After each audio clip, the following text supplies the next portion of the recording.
Hey everyone, I'm Josh, one of the youth leaders at St Mary's, and today it's my turn to give a psalm video. And today we're going to be going through Psalm 112. We're quite a way through them now, aren't we? So Psalm 112, I'm reading from the NIV.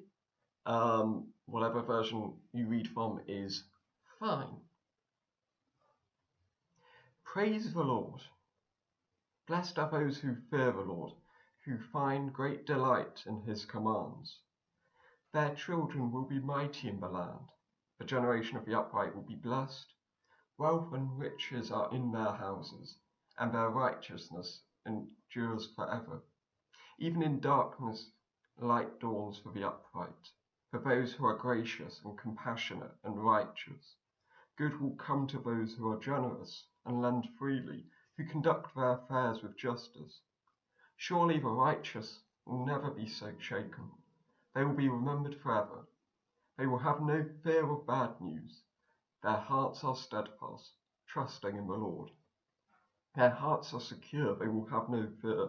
In the end they will look in triumph on their foes. They have freely scattered their gifts to the poor. Their righteousness endures forever. Their horn will be lifted high in honor. The wicked will see and be vexed. They will gnash their teeth and waste away. The longings of the wicked will come to nothing. So I'll let you in on a little bit of a secret. I found this kind of tricky to write for as I was preparing for this video, which is odd because it's quite an upbeat, encouraging psalm, which I usually find really, really easy to write for. But I couldn't quite get past the fact that the psalm was kind of saying, if you do good things, you get good stuff, which it didn't sit right with me, and it's not consistent with any of the rest of the Bible. We don't follow God's way in order to get stuff, so where was I going wrong? Then I noticed a little repeated phrase. I was going through the passage. It's in verse 3 and verse 9, if you want to have a look for yourself. Their righteousness endures forever. It's the only phrase that sort of repeats in the psalm.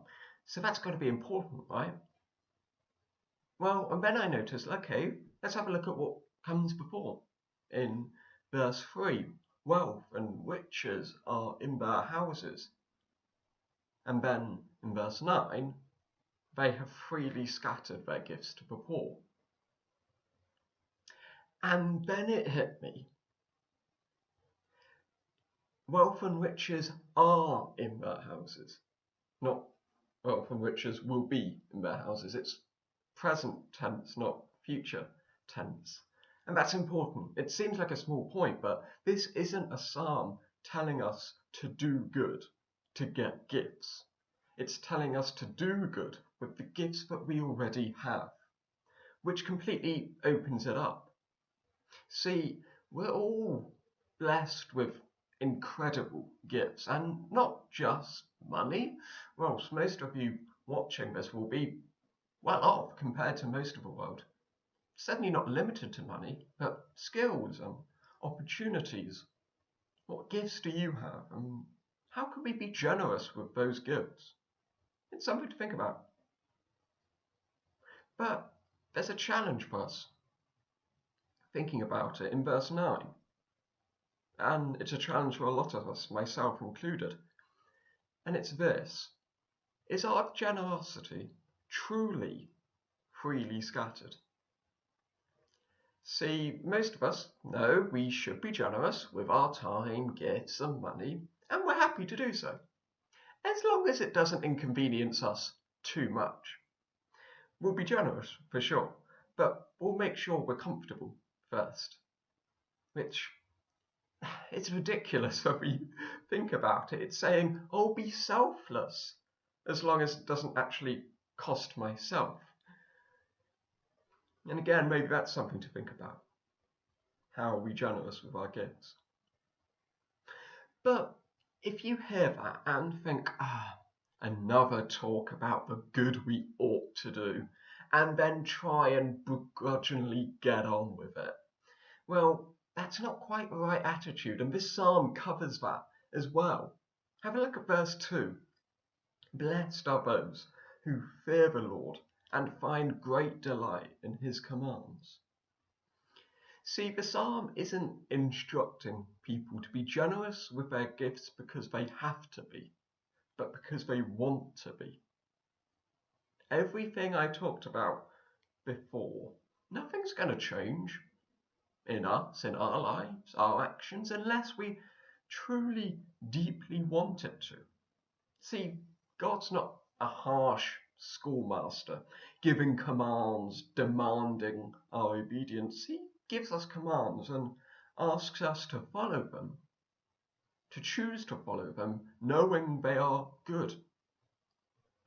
But God does so much more than that. Look at verses 6, 7, and 8. They're talking about the righteous being unshakable, steadfast, and secure.